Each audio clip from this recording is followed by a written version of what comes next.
Welcome to the Perception Channel, a place where we have casual conversations with design heroes, inspirational leaders, collaborators, and friends.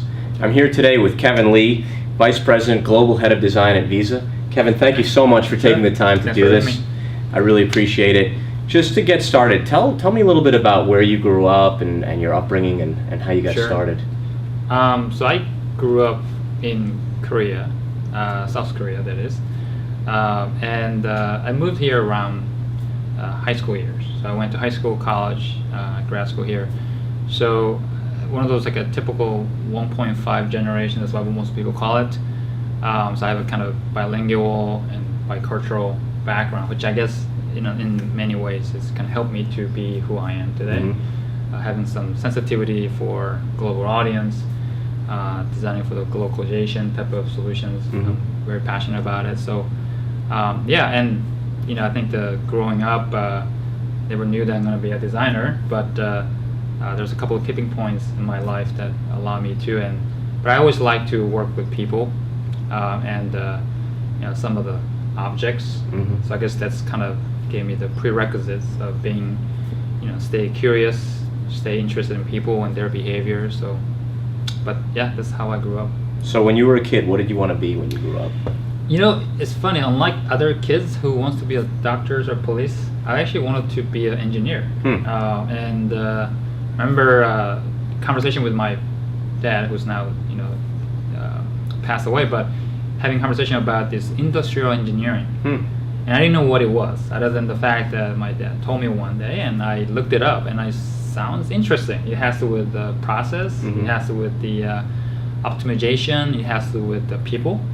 Oh, that's kind of nice. Mm-hmm. Seems easy, and so I think that's kind of what stuck to my mind mm-hmm. all the way through, even when I moved here mm-hmm. in the United States, and until the point where I went to college and actually did major industrial engineering for mm-hmm. about 2 years, and then I decided to switch because there are other requisites that I have to do as part of the engineering students mm-hmm. that I didn't like it. Right. Like electric engineers, I just didn't like it. So, but that kind of this is where one of the tipping points that allowed me to mm-hmm. become pursuing the design track. Mm-hmm. So where did you go to college? So I went to college in a small private college called the Mercer in Georgia. Mm-hmm. So I grew up in Georgia once I moved here, and it's a sort of a regional school. So it has all the medical school, engineering school, business school, marketing, all that, but it's just a smaller size. And I actually liked that because I wanted to stay within smaller community, more tighter, mm-hmm. so I can get to know pretty much everyone on the campus, professors and faculty members. So I spent, actually 4 years and 1 more year because I was working. I liked so much that I had to work in the nearby campus. Mm-hmm. So that's kind of where I spent my undergraduate. And then you went to Carnegie Mellon. And then I took some time off, and then I went back to Carnegie Mellon for pursuing a grad program in human-computer interaction. Mm-hmm. Because when I was an undergraduate, I did study what you call the technical communication. Mm-hmm. It is still the major that is there in many universities in the nation, and I think that's usually what most of people pursuing from a sort of English major or somebody who's actually getting to the more technical aspects of designing for human. And back then, World Wide Web wasn't available. Mm-hmm. So most of the things that these people who graduate from that program is doing is designing a manual, designing an online manual or the multimedia, mm-hmm. Which is a form of designing for human or deliverable for that matter. But so I majored that and studied that, and I designed a whole bunch of instruction manuals, flyers, things that will help people to comprehend mm-hmm. what they are supposed to do, and have fun. And mm-hmm. actually, that's where I started to realize that I wanted to do more of this. Mm-hmm. And then a couple of years gone by, I wanted to do it in a grand scale, mm-hmm. Not a very niche industry. And I looked it up, what other programs are available, and that's where I found Carnegie Mellon's HCI program, which that was fairly new at the time, right? It's relatively new at the time, and I didn't know I could get into Carnegie Mellon, to be honest. I wasn't good enough, but then somehow I got in, and that's where I think my life started to turn. In Pittsburgh. In Pittsburgh. That's where it all changes. It all changes. So yeah. So was there, you mentioned tipping point, was there any specific moment or tipping point around that time that opened your eyes up to the world of design, coming from engineering and going into... Actually, there's a couple, definitely. I think the first one was when I got into Mercer, and then I told you about design, engineering major. And I was trying to switch to something that related to, not necessarily design, because we didn't have a design major, right, but something to do with designing for human. And there's something called a technical communication.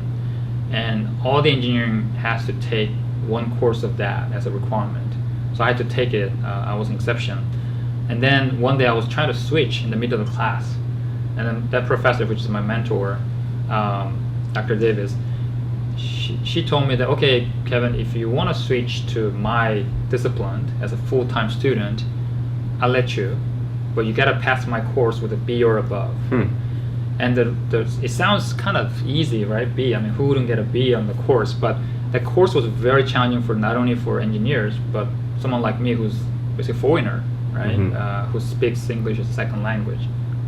And back then I was more, louder than before. And then she actually challenged me with, if you gotta pass my course with a B or above, you're gonna get in my program and you're gonna do a fine job. And that took a bit of a challenge statement for me, and that was one of the tipping points. All right, well, let me show myself if I can actually do it. Because if I can do it, I may be able to do a lot of other things in my life. But if I can't, oh man, I maybe just need to be an engineer for my life. And I did it. It happens, it's meant to be. Right, and I did it, and I actually came out of it with a B+. Awesome. And she was very surprised because she's very hard grader, and she doesn't give us slags, anything. And since then, that's where I changed and then spent the remainder of my undergraduate designing for those, understanding like how to design for user needs. That was one of the big learnings. And then started learning as a more pragmatically, give me some sense of understanding, and then doing some practical training nearby companies at school, learn some how to translate theory to the practice, and that started to mold who I am now. So how did you get your first big break? So first big break is really happened quite a bit later in my life. So after I went to CMU, I mean that was a big break itself, but not really from a professional practice perspective.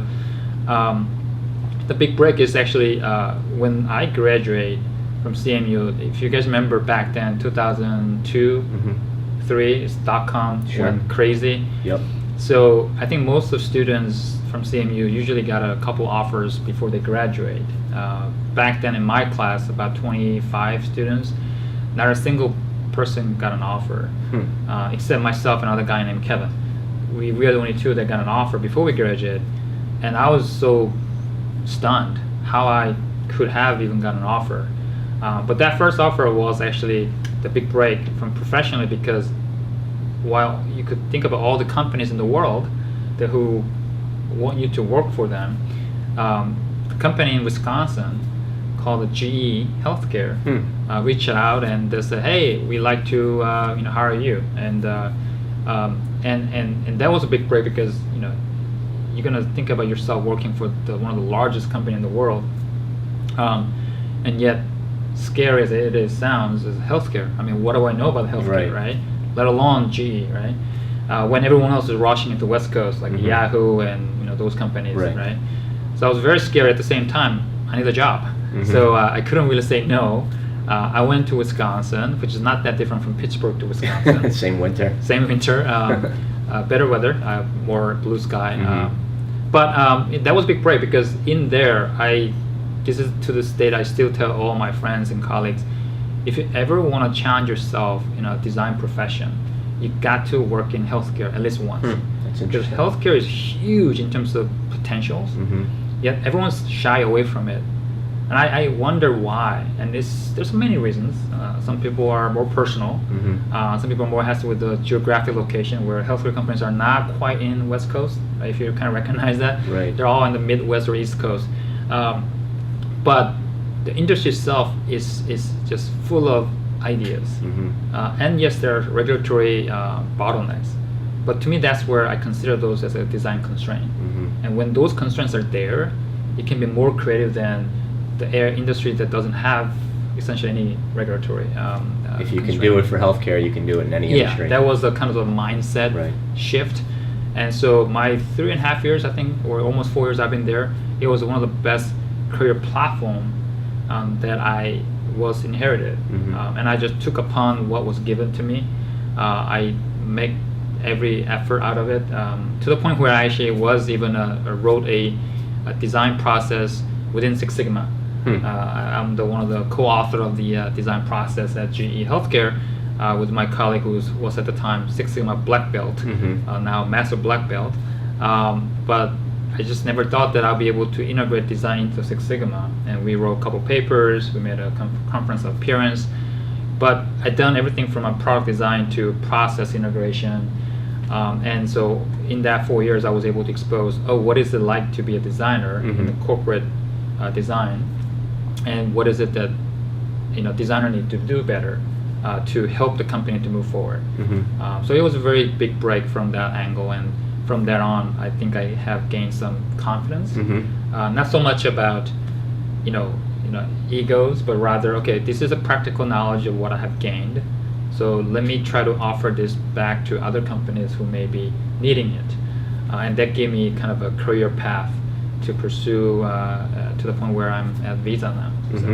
So as you look back at all the different transitions that you made from GE or Whirlpool, you're at Samsung, PayPal, right? Now Visa, obviously. How do you see each one of those roles helping to shape your path, and what did you get from each of those companies? It's always fascinating to look back on your career, right, and then be grateful for all the things you didn't know at the time.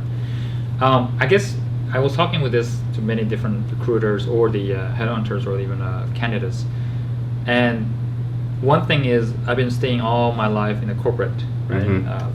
Had a courage to go to a startup, but never had the final commitment. So I ended up, but I think I've been in all the major corporations in many different industries, where I think it has the the different, I guess, flavors from a sense of a design size, right? Design team. Like I think I was being at Visa right now. We got most smallest design team to a company like Samsung who's 1,000 designers. Right? So I've been into those spectrum of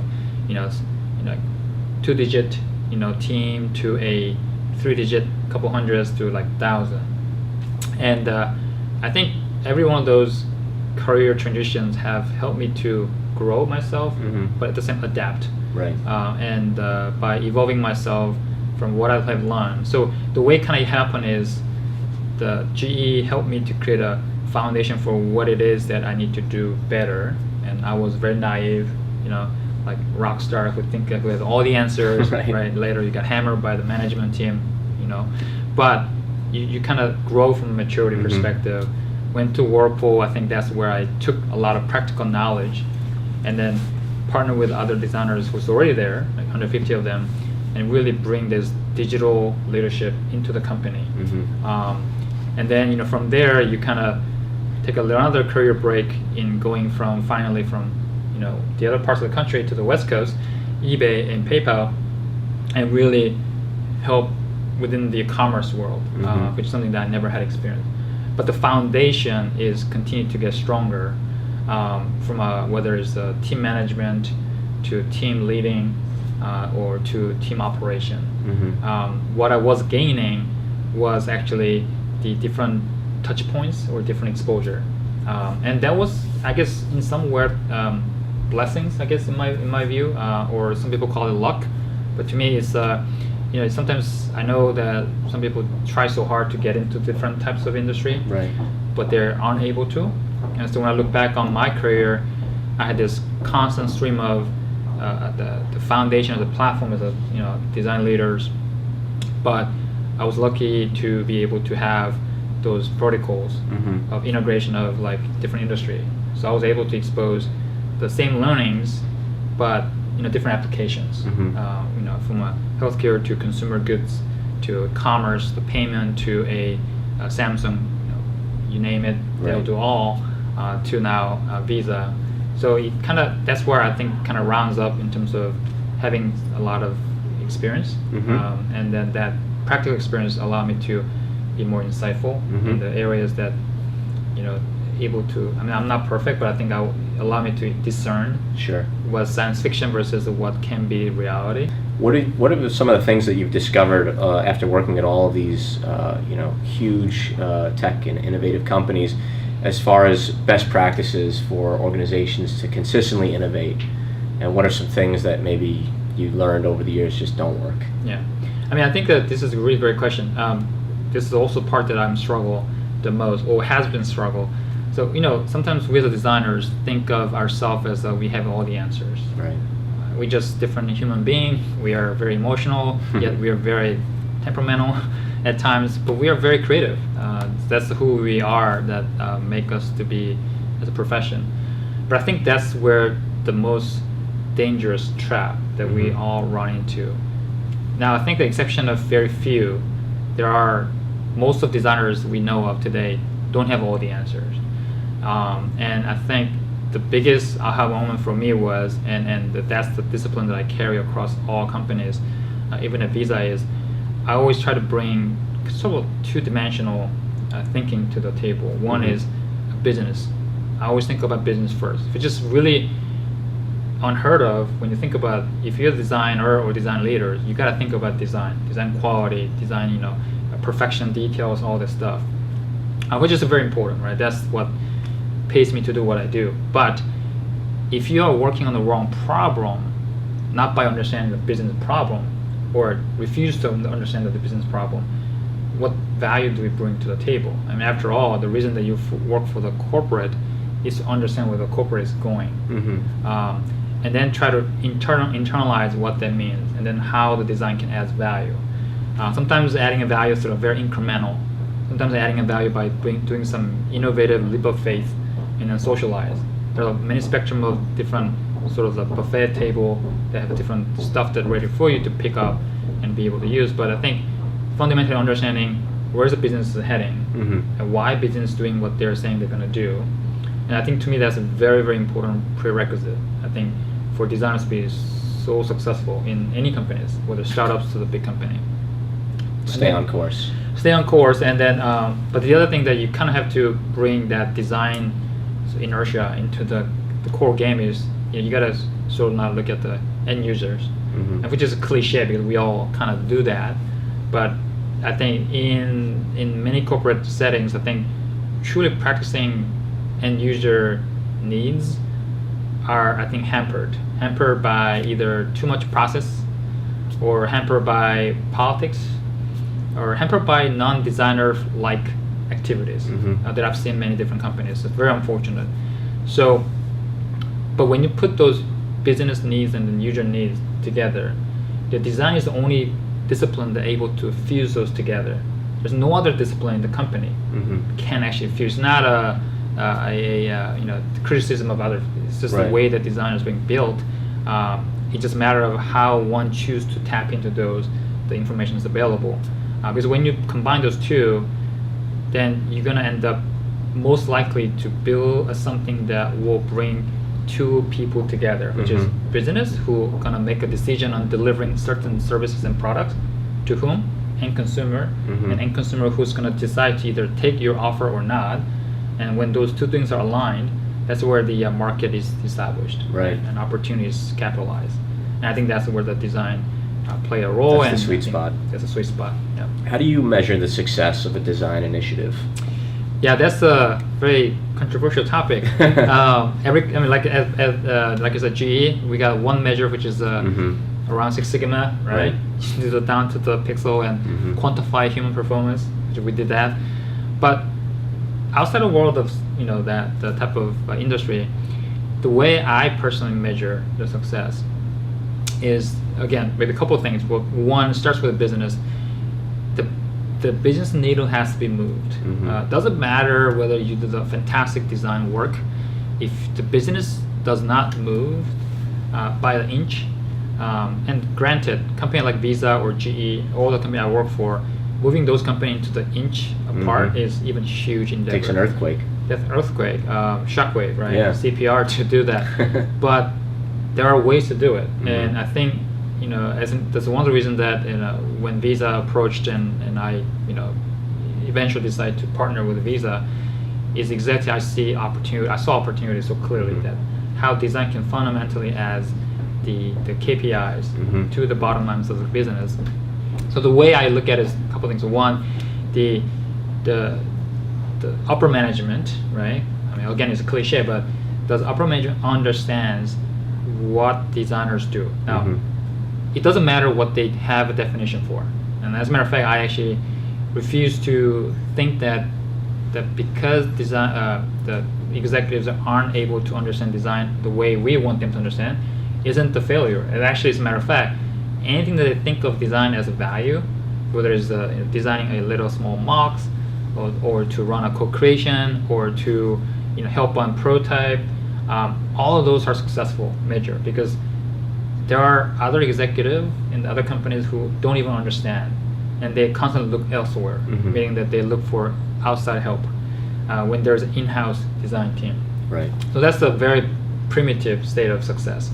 But then the other success, which I'm most fascinated about, is when you change the conversation, and conversation as in when you change how people conduct their business. And I'll give you a very concrete example.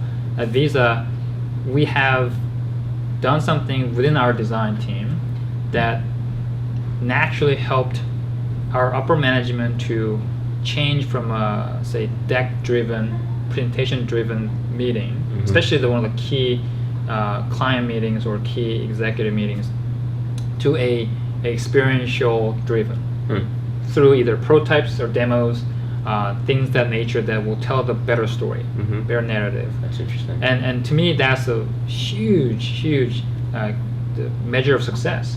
Now, does that correlate to the business performance? Maybe, maybe not.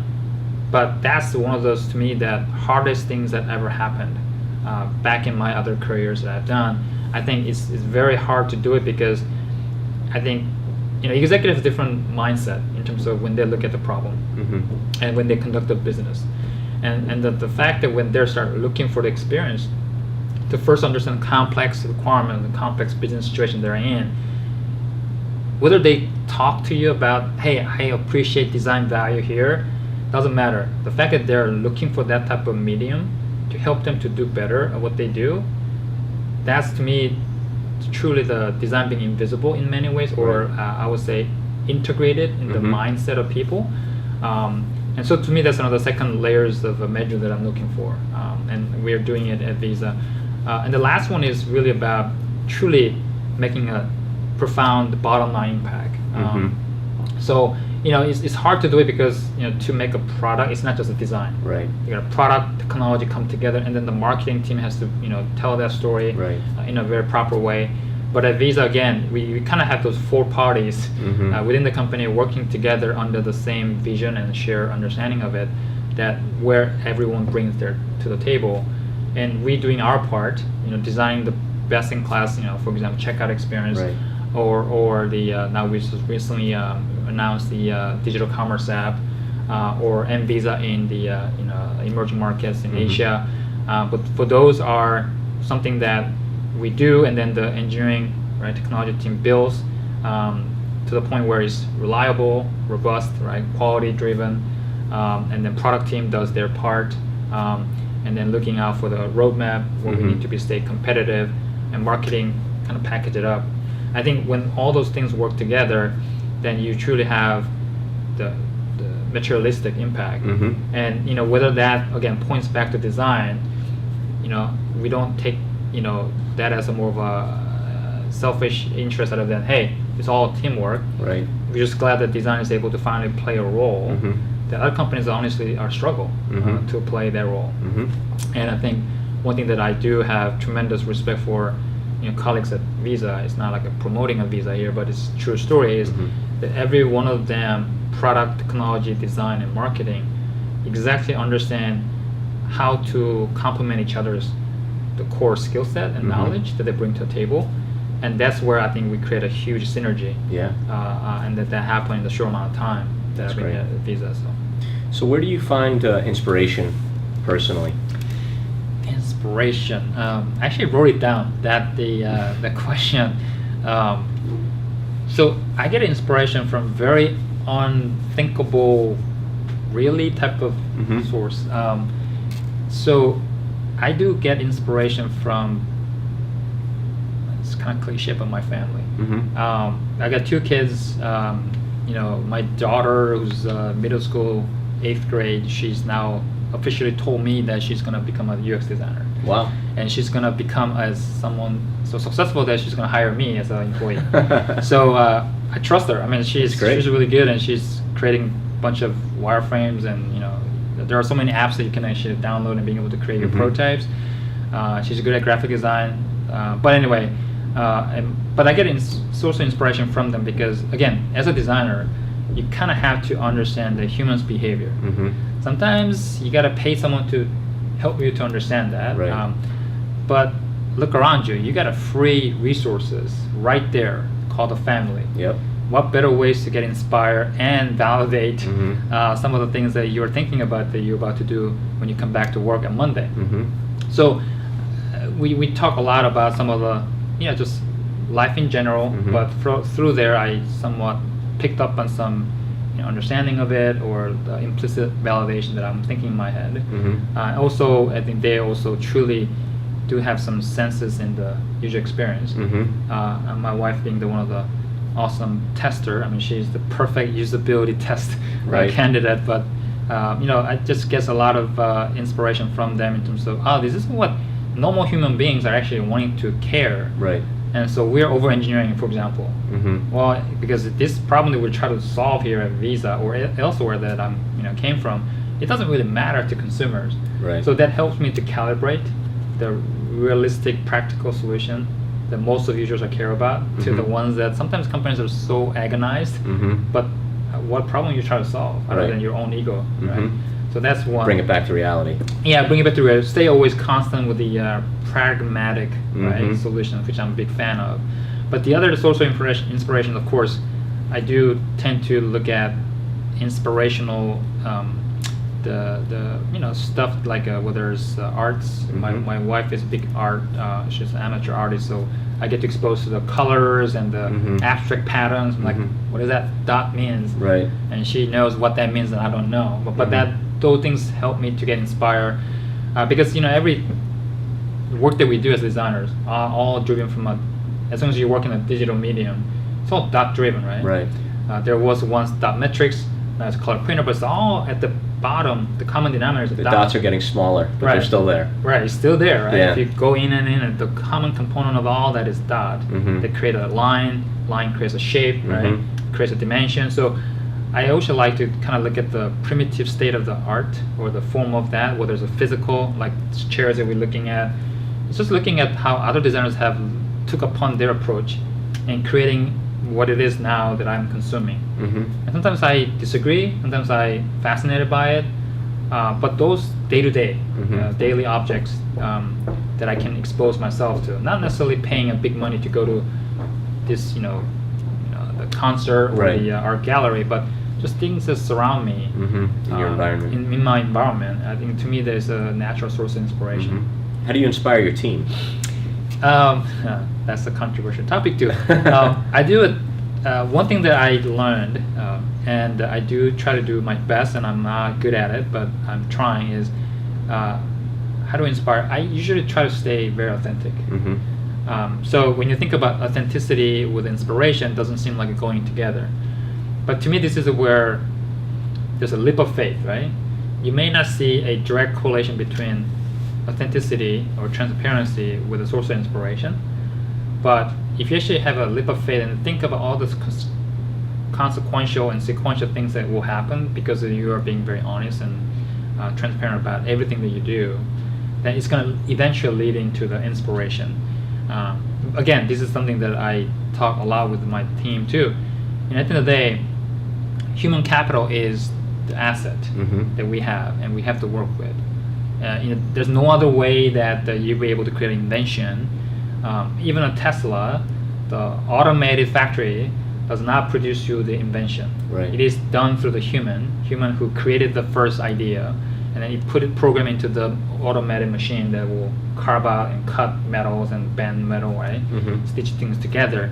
So I look at the same thing. So one of the things I realized from my own mistakes too is that when I am not motivated by genuine, transparent agenda, the end output is always suffered. And I actually correlated one day all the invention or the work that I've done through GE all the way up to before Visa, and correlate the output to the motives that I had. And more the diluted motives that I had, its output was very murky. Or one could say, wow, that's a great product, but I wasn't feeling that level of satisfaction.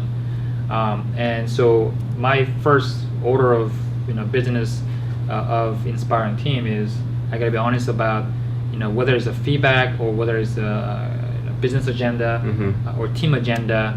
I want to be as much transparent as I can, and then let them understand where I'm coming from, because then when you see heart to heart, it is easier for you to accept the feedback, or vice versa, because the intent isn't about malicious act, but rather try to help one another.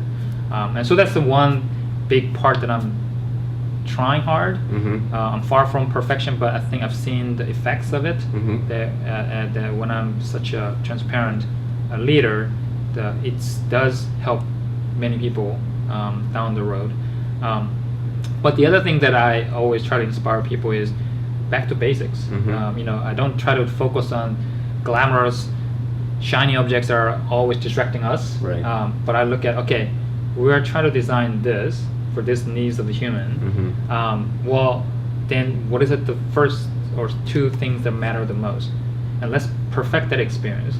And then everything else, let's not like we're gonna forget about it, but let's focus on those one or two things that make the essence of the product, right? Because at the end of the day, human beings can only process 5 to 6, 7, information at the same time, right? And let alone they're gonna forget about half of those. So let's perfect those essence of it, and then spend most of the time doing that. And I think that's helping us as a designers to become more inspired, because I think that when designers are not inspired, not because they are not motivated by a leader, but I think they're mostly distracted by a lot of things that are distracting them. They lost their focus. Right, exactly. Yeah. So I think that's where it sounds very, I don't know, it's very basic, but to me, that's what I think is the most hard things to do, because we are so surrounded by so many stuff that seek for our attention. It's easy for us to sidetrack and look at something else, but while I'm doing that, the focus is being lost. Right? And at the end of the day, whose benefit? So I think that's where hardest thing for me, but I'm doing it and at least trying. And I think that tend to motivate a lot of designers. Yeah, I mean, it's something we share in common is we always come back to what is the problem that we're trying to solve? What is the creative challenge? Obviously we want it to look beautiful and to have a shine to it or a glow to it, but at its essence, is it solving the problem? Is it achieving the goal of the assignment? And then the rest is I mean, I think gravy. We talked about last year. I think it's some of the great work that you guys do with the Hollywood clients, and some of those futuristic UIs are very inspirational. Yes, some are far out there, but their essence that is, hey, push the envelope, guys. After all, digital mediums are not two-dimensional. We chose to create a two-dimensional, but there are ways to create a three-dimensional if you choose to, and still make it very useful and usable for end consumer who's going to consume that information. Which is all about going back to dots, but also information content. And not every informations are meant to be constructed within the 2D. So I think there's a lot of those healthy sort of like closed loop industry between what you guys do and do best in the industry, and then the remainder of the traditional or classic design industry. And I think there's a lot of things that, but at the essence is get to get back to the basics of it, right? I think when everyone focuses on the basics of it, then everything else was solved by nature. Absolutely. What's the best piece of design you've ever seen? Best piece of design. I think to me, I have a very evolving definition of best design. So that may not help the answering the question. But at the moment, my best design for me is one that is declutters the entire the features. When I say declutter, I'm not talking about the one button and one UI, right? But like, I use very limited social media just because I don't have time for it. So my only social media is LinkedIn. I don't have Facebook. I don't have a Twitter. I don't have Instagram. People are like, why? How can you leave? Like, try. You can leave with one social media. Yeah, focus, right? Yeah. But I think I'm trying to look at all the objects. So we have at home, kettle, pot, and because we are big, like a drip coffee, drinker at home, at least for me. So we kind of collect those stuff, and I look at those objects that designers have created. It's very pure and simple. There's no clutter. It's a very simple foam that gives you the photons right away. You know where to grab it. There's a kind of a little shiny elements like color, finished materials, but it's only just there enough to entice your engagement. Right. But that's it. There's no other stuff that they added on that makes drinking experience to be nothing more than a horrific experience. And I think that's to me where I'm trying to look at anything that's around me. Whether it's chairs I'm sitting in, the car that I drive, or the digital medium that I work. And I think that the challenge with the designing for digital is, I think there's a lot of temptation because you ended up having this canvas that's screaming for, add more. I think and there's a fear as a designer that if you don't add more, you're gonna get criticized for not able to complete this masterpiece, as if masterpiece has to full of stuff. And I continue to argue that no, actually successful design is the one that you take things out and still functional, still relevant, and still useful and elegant. And I think that's where I'm constantly aspire to look at things and try to draw what I need to do in the digital space which I'm working in right now to mirror those. Because at the end of the day, I think a lot of humans, myself included, we get tired at some point.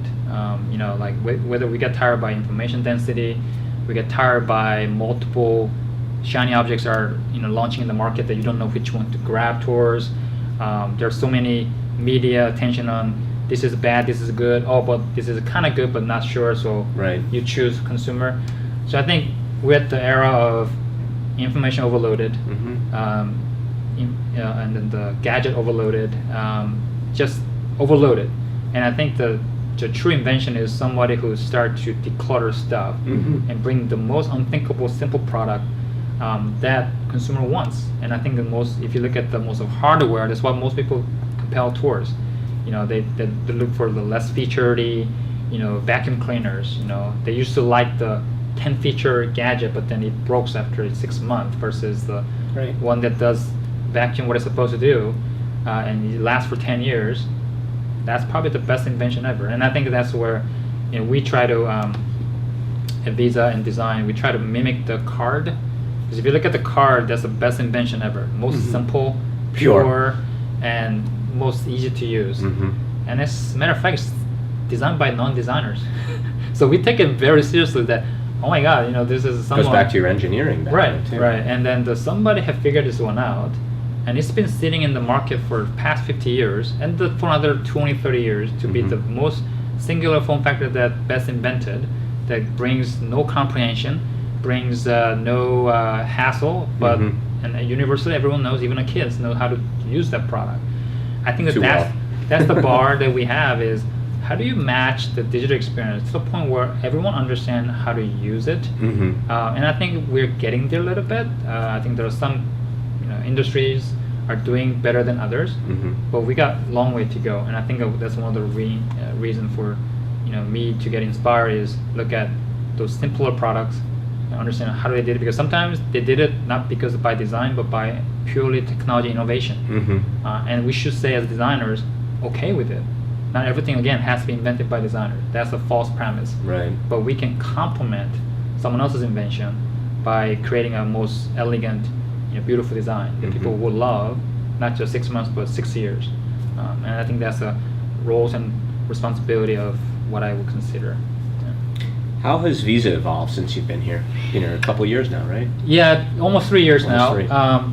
I think I told this story to one person the other day, but this is the first company I experienced that the design truly have been integrated, and it didn't took us 5 years like other companies I came from, or Right. 10 years for that matter.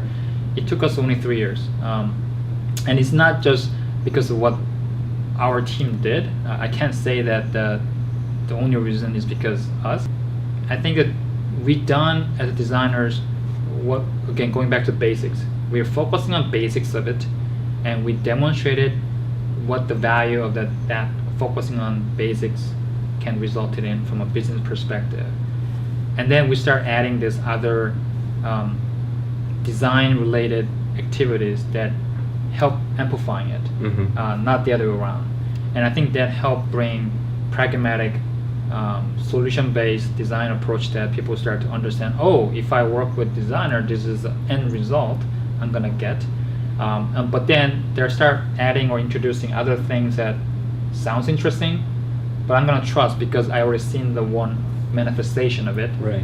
So then it's easy for me to translate that into, okay, well, if I work with designers, this is what I'm gonna get now that they're introducing other new things.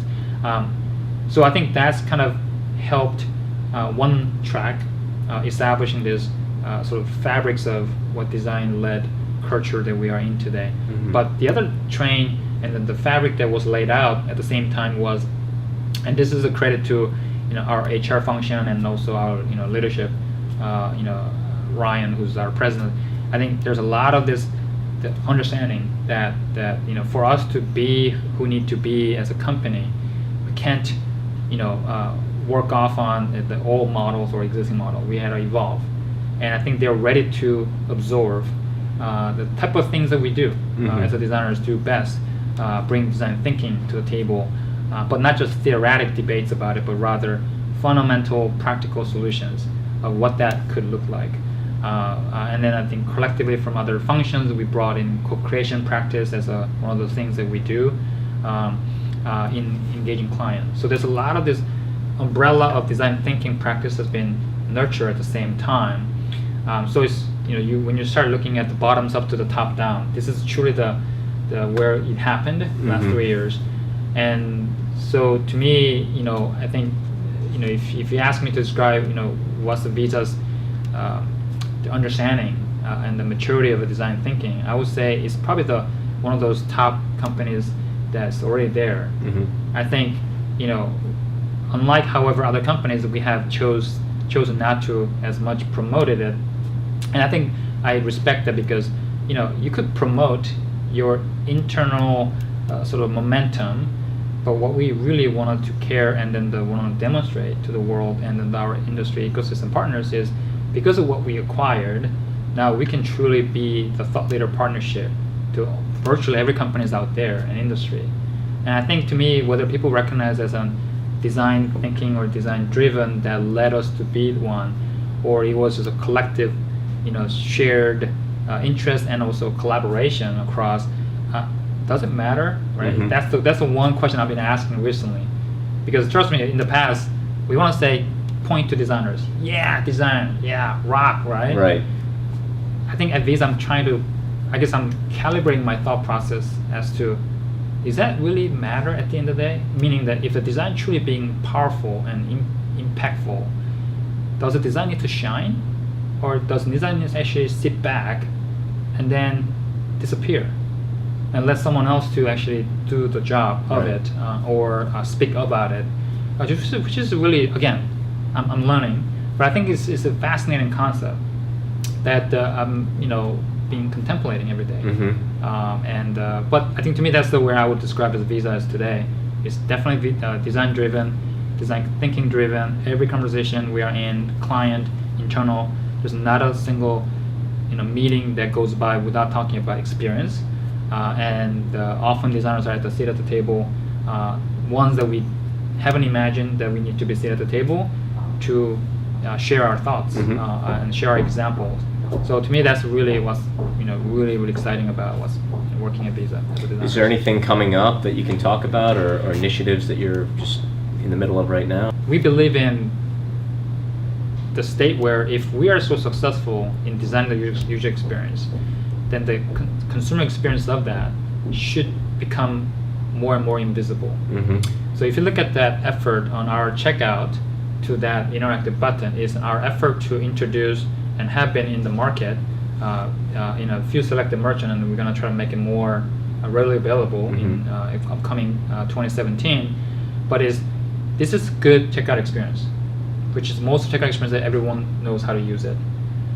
But as you come back once, twice, 10 times, you don't need this much of real estate to say you're doing a checkout, Jeremy. Right. You already know. So then our effort is, okay, well, can we start to minimize to the point where all you need is a quick at-a-glanceable information and know that it is you, that you can trust the device that you're using, and then all you have to do is enter your password. If it's a bioauthentic device, you can just do a thumbprint and go, or any other, whether eyes or the voice, right, whatever that may be. So I think that's where we're excited about in marching towards the direction of the future where our experience becomes less visible in effort to amplify our partners' experience, whether it's merchants or issuer, or I think to me that's a very exciting journey as a designers. Cool. Try to be invisible as possible. That's awesome. So just a bonus question: is there a story behind your cartoon avatar pic in LinkedIn? Yeah, it's a when I was moving from eBay to PayPal, my team celebrated. I don't know whether they liked it because I'm finally out of there, or they're actually missing me for that reason. But there's a designer who's actually now at Visa. Oh, that's interesting.